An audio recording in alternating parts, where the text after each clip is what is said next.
ದೇವರನಾಡು ಕೇರಳ ಭೂಕುಸಿತಕ್ಕೆ ಅಕ್ಷರಶಃ ತತ್ತರಿಸಿ ಹೋಗ್ತಾ ಇದೆ. ಸಾವಿನ ಸಂಖ್ಯೆ ದಿನದಿಂದ ದಿನಕ್ಕೆ ಕ್ಷಣ ಕ್ಷಣಕ್ಕೂ ಹೆಚ್ಚಳವಾಗ್ತಾ ಇದೆ. ಇದೀಗ ಸಾವಿನ ಸಂಖ್ಯೆ 230ಕ್ಕೆ ಏರಿಕೆಯಾಗ್ತಾ ಇದೆ. ಭೀಕರ ಭೂಕುಸಿತದಲ್ಲಿ ಸಾವನ್ನಪ್ಪಿದವರ ಸಂಖ್ಯೆ ಇದೀಗ 230ಕ್ಕೆ ಏರಿಕೆಯಾಗ್ತಾ ಇದೆ. ವಯನಾಡಿನಲ್ಲಿ ಜೆಸಿಬಿ ಮೂಲಕ ಅವಶೇಷಗಳ ಅಡಿಯಲ್ಲಿ ಸಿಲುಕಿದಂತಹ ಮೃತದೇಹಗಳಿಗಾಗಿ ಹುಡುಕಾಟ ನಡೀತಾ ಇದೆ. ಇನ್ನು ಅದೇ ರೀತಿಯಾಗಿ ಅವಶೇಷಗಳ ಅಡಿಯಲ್ಲಿ ಸಿಲುಕಿದವರ ರಕ್ಷಣೆ ಕೂಡ ನಡೀತಾ ಇದೆ. ಅವಶೇಷಗಳ ಅಡಿಯಲ್ಲಿ ಸಿಲುಕಿದಂತಹ ಮಹಿಳೆಯನ್ನ ಜೀವಂತವಾಗಿ ರಕ್ಷಣೆ ಮಾಡಲಾಗಿದೆ. ಇನ್ನು ಮಹಿಳೆಯೊಬ್ಬರು ಅವಶೇಷಗಳ ಅಡಿಯಲ್ಲಿ ಸಿಲುಕಿ ಸಾವನ್ನೇ ಗೆದ್ದು ಬಂದಿದ್ದಾರೆ. ಒಂದೆಡೆ ನರಕ ಸದೃಶ್ಯ ದೃಶ್ಯಾವಳಿಗಳು, ಈ ನಡುವೆ ಸಾವು ಬದುಕಿನ ನಡುವೆ ಜೀವವನ್ನು ಗಟ್ಟಿಯಾಗಿ ಹಿಡಿದುಕೊಂಡು ಹೋರಾಟವನ್ನು ಮಾಡ್ತಾ ಇರುವಂತಹ ಅನೇಕರು ಈಗಲೂ ಕೂಡ ಅವಶೇಷಗಳ ಅಡಿಯಲ್ಲಿ ಸಿಲುಕಿದ್ದಾರೆ. ಅವರನ್ನು ರಕ್ಷಣೆ ಮಾಡುವಂತಹ ಕಾರ್ಯಾಚರಣೆ ಕೂಡ ಭರದಿಂದ ಸಾಗ್ತಾ ಇದೆ. ನೋಡ್ತಾ ಇದ್ದಂತೆ ಇಡೀ ಗುಡ್ಡವೇ ಕುಸಿದು ಹೋಗಿ ಸರಿಸುಮಾರು 400ರಷ್ಟು ಮನೆಗಳೆಲ್ಲವೂ ಕೂಡ ನೆಲಸಮ ಆಗಿ ಹೋದವು. ಈ ನಡುವೆ ಅನೇಕರು ಸರಿಸುಮಾರು 230ಕ್ಕೂ ಹೆಚ್ಚು ಜನರು ಈ ಒಂದು ಘಟನೆಯಲ್ಲಿ ಸಾವನ್ನಪ್ಪಿದ್ದಾರೆ ಎನ್ನುವಂಥದ್ದು ಗೊತ್ತಾಗ್ತಾ ಇದೆ. ಈವರೆಗೆ 230 ಜನ ಸಾವನ್ನಪ್ಪಿದ್ದಾರೆ ಎನ್ನುವಂಥದ್ದು ಗೊತ್ತಾಗ್ತಾ ಇದೆ. ಸಾವಿನ ಪ್ರಮಾಣ ಮತ್ತಷ್ಟು ಹೆಚ್ಚಳ ಆಗುವಂತಹ ಸಾಧ್ಯತೆ ಕೂಡ ಇದೆ. ಈವರೆಗೆ ಒಟ್ಟು 1500ಕ್ಕೂ ಹೆಚ್ಚು ಮಂದಿಯನ್ನು ರಕ್ಷಣೆ ಮಾಡಲಾಗಿದೆ.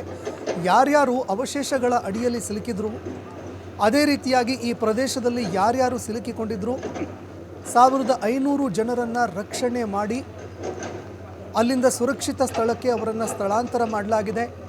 ಈ ನಡುವೆ 230 ಮೃತದೇಹಗಳು, ಅವುಗಳನ್ನೂ ಕೂಡ ಸ್ಥಳಾಂತರ ಮಾಡುವುದಕ್ಕೂ ಕೂಡ ಪರದಾಡುವಂತಹ ಪರಿಸ್ಥಿತಿ ಎದುರಾಗ್ತಾ ಇದೆ. ಇನ್ನು ಅದೇ ರೀತಿಯಾಗಿ ಅವಶೇಷಗಳ ಅಡಿಯಲ್ಲಿ, ಮಣ್ಣಿನ ಅಡಿಯಲ್ಲಿ 100 ಜನ ಸಿಲುಕಿದ್ದಾರೆ ಎನ್ನುವಂತಹ ಮಾಹಿತಿ ಕೂಡ ಲಭ್ಯವಾಗ್ತಾ ಇದೆ. ಅವರನ್ನು ರಕ್ಷಣೆ ಮಾಡುವಂತಹ ಕಾರ್ಯಾಚರಣೆ ಭರದಿಂದ ಸಾಗ್ತಾ ಇದೆ. ಇನ್ನು ರಕ್ಷಣಾ ಕಾರ್ಯಾಚರಣೆಯಲ್ಲಿ ಸಾಲು ಸಾಲು ಹೆಣಗಳು ಪತ್ತೆಯಾಗ್ತಾ ಇದೆ.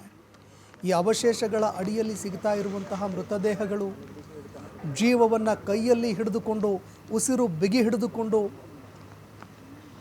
ಸಾವು ಬದುಕಿನ ನಡುವೆ ಹೋರಾಟವನ್ನು ನಡೆಸಿ ಬದುಕಿ ಬರ್ತಾ ಇರುವಂತಹ ಕತೆಗಳು ಎಂತಹ ಪರಿಸ್ಥಿತಿ ನಿರ್ಮಾಣ ಆಗಿದೆ ಅನ್ನುವಂಥದ್ದನ್ನು ಸಾರಿ ಸಾರಿ ಹೇಳ್ತಾ ಇವೆ.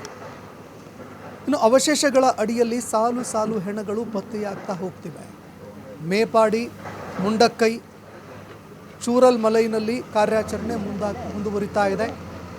ಇನ್ನು ಅದೇ ರೀತಿಯಾಗಿ ನಿರಂತರವಾಗಿ ಮಳೆ ಕೂಡ ಆಗ್ತಾ ಇದೆ. ಮತ್ತೊಂದೆಡೆಯಲ್ಲಿ ನೀರು ಕೂಡ ಹರಿದು ಬರ್ತಾ ಇರೋದ್ರಿಂದಾಗಿ, ಮಳೆ ನೀರು ಹರಿದು ಬರ್ತಾ ಇರೋದ್ರಿಂದಾಗಿ ಕಾರ್ಯಾಚರಣೆ ಕೂಡ ವಿಳಂಬವಾಗ್ತಾ ಇದೆ. ಇಂತಹ ಒಂದು ಪರಿಸ್ಥಿತಿಯಲ್ಲಿ ಕಾರ್ಯಾಚರಣೆ ನಡೆಸೋದಕ್ಕೆ ಬಹಳಷ್ಟು ಕಷ್ಟ ಆಗುತ್ತೆ. ಇಂತಹ ಪರಿಸ್ಥಿತಿಯ ನಡುವೆ ಜೆಸಿಬಿ ಹಿಟಾಚಿಗಳನ್ನು ತೆಗೆದುಕೊಂಡು ಕಾರ್ಯಾಚರಣೆ ಮಾಡುವಂತಹ ಕೆಲಸವನ್ನು ಮಾಡಲಾಗ್ತಾ ಇದೆ.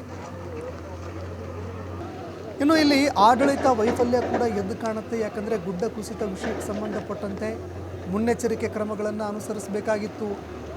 ಮಳೆಗಾಲದಲ್ಲಿ ಯಾವ್ಯಾವ ಗುಡ್ಡಗಳು ಕುಸಿಯುವ ಹಂತದಲ್ಲಿ ಇದ್ದಾವೆ ಅನ್ನುವಂಥದ್ದನ್ನು ಕೂಡ ಪತ್ತೆ ಹಚ್ಚುವಂತಹ ಕೆಲಸವನ್ನು ಕೂಡ ಮಾಡಬೇಕಾಗಿತ್ತು. ಇಲ್ಲಿ ನಮ್ಮ ವ್ಯವಸ್ಥೆ ವಿಫಲವಾಗಿದೆ ಅನ್ನುವಂಥದ್ದು ಕೂಡ ಸ್ಪಷ್ಟವಾಗಿ ಗೊತ್ತಾಗ್ತಾ ಇದೆ. ಸರಿಸುಮಾರು 230ಕ್ಕೂ ಹೆಚ್ಚು ಜನ ಸಾವನ್ನಪ್ಪಿದ್ದಾರೆ. ಕಾರ್ಯಾಚರಣೆ ಮುಂದುವರಿತಾ ಇದೆ. ಸಾವಿನ ಸಂಖ್ಯೆ ಮತ್ತಷ್ಟು ಹೆಚ್ಚಳ ಆಗುವಂತಹ ಸಾಧ್ಯತೆ ಇದೆ. ಈ ನಡುವೆ ಕರ್ನಾಟಕ ಕೂಡ ಸಹಾಯದ ಹಸ್ತ ಚಾಚಿದೆ. ಸಿಎಂ ಸಿದ್ದರಾಮಯ್ಯನವರು ನಾವು ಕೇರಳದ ಜೊತೆಗೆ ಇದ್ದೀವಿ, ಯಾವುದೇ ಒಂದು ಸಹಾಯ ನೆರವು ನೀಡೋದಕ್ಕೆ ನಾವು ಮುಂದಾಗ್ತೀವಿ ಅನ್ನುವಂತಹ ಒಂದು ಸಂದೇಶವನ್ನು ಕೂಡ ಕೇರಳದ ಸಿಎಂ ಪಿಣರಾಯಿ ವಿಜಯನ್ ಅವರಿಗೆ ಕೊಟ್ಟಿದ್ದಾರೆ. ಅದೇ ರೀತಿಯಾಗಿ ಒಂದು ವೈದ್ಯರ ತಂಡ ಈಗಾಗಲೇ ಕೇರಳಕ್ಕೂ ತೆರಳಿದೆ.